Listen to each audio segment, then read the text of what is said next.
Ta-da! So, there's the extension. So what you're looking at, well, 2 layers of engineering bricks, and then all of this is called London stock brick. All reclaimed bricks, quite expensive, about £1 for each brick. So that was 1,650 quid for all the bricks, which, I mean, yeah, that's quite a lot of money. If you're wondering what these are just vents, because we're going to have a suspended floor in the extension, so that obviously the air needs to flow to get all the moisture out, to stop damp and all that. The gap, that is 4.1 meters there to there. That is a lintel. What's a lintel? It's basically a steel to obviously support the weight that's above it, and that allows you to have the huge open space for your bifold doors. But if you want to know how much all of this cost, it was 11,500 for everything. Everything, not a single pound missing.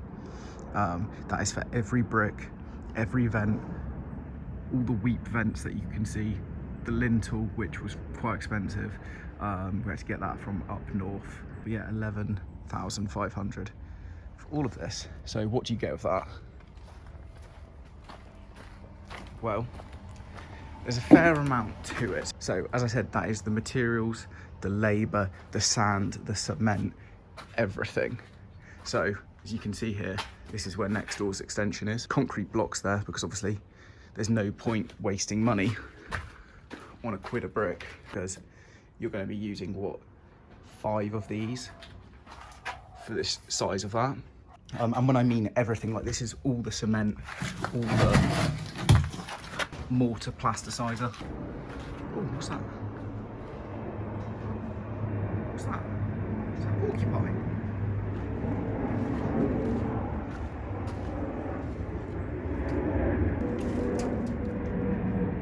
But yeah, the bricklayers were really, really good. Did everything we said. That included a concrete lintel here. So obviously you've got your steel lintels, which you can see all of it under there. Wait, let me get a little bit closer. You can see there, it's just metal. All of these are called soldier bricks, the ones that are upright. These are weep vents for the moisture that comes down from the top. It can then flow out instead of building up behind the bricks, which obviously you don't want, because that causes damp and causes issues. You can see here the cavity wall. So that was all the insulation was included. Yeah, they did a really, really good job. So you can see it there, their extension stops. We did brickwork, so obviously they don't want to just be looking at concrete block work. So you put brickwork there, and then you stop the brickwork there, and then go back to concrete block. And that's a really good way of saving money, because like I said, London stock bricks are £1 a brick. Concrete blocks are way cheaper, so that's a good way to save money. Also, you can see all the damp proofing. You actually have to cut a line into the brick. But yeah, all of that's been done. You can also see the angle there of the wall, because obviously we've got to have it angling down slightly. So you can see that block's been cut, and it's a lot bigger there. So yeah, that's all of it done. So you might be thinking, yeah, but how have you got to that point? Have you got to the point where you just had the footings in the ground, now you have all your walls built? How do I get from that stage to this stage now? Well, you need to find bricklayers. How did we get to the point of them knowing exactly what you want to do? Well, it's quite simple. You basically just print off exactly what you want doing, and you just got to think, what if you were going to be starting doing all the brickwork yourself?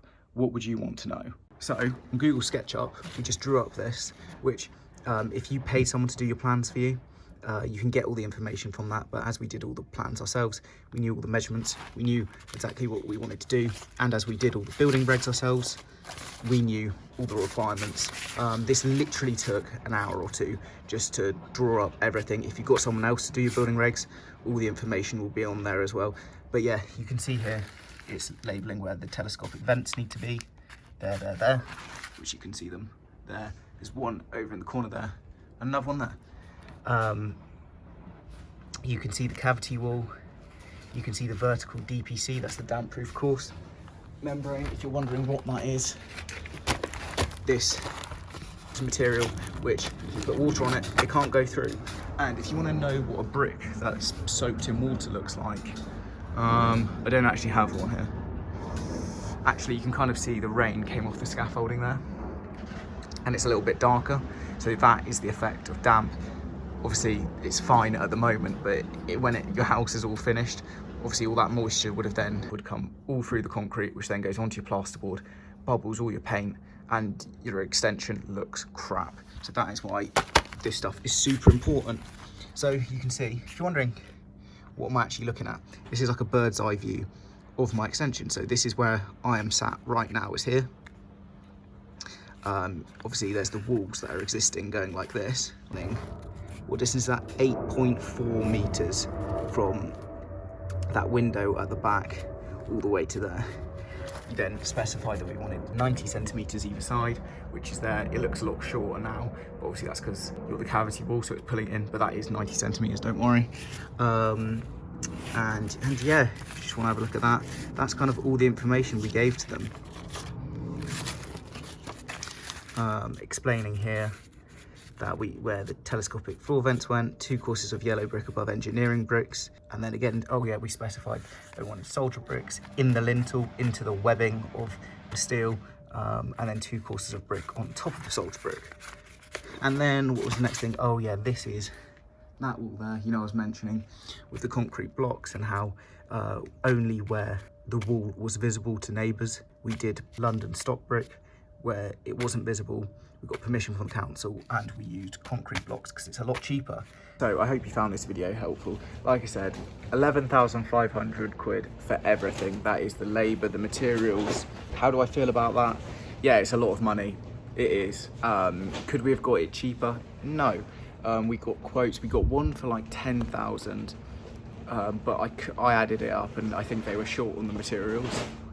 We got a quote that was like 15,000. I think we got another one that was around 15,000. And if you're thinking, how did you find these bricklayers? How does that go about? Like, you've just subbed out one job. I'm getting into that. I'm literally just now about to film how to find a builder, or not to find a builder, because yeah, there's a lot on this. But yeah, for those bricklayers, we found a roofer. The amazing thing with people in trades is they all know each other, and once you find one good person who's honest, who just wants to turn up, do a good honest day's job and go home, that's it, nothing else, not try and rip you off, do any of this stuff.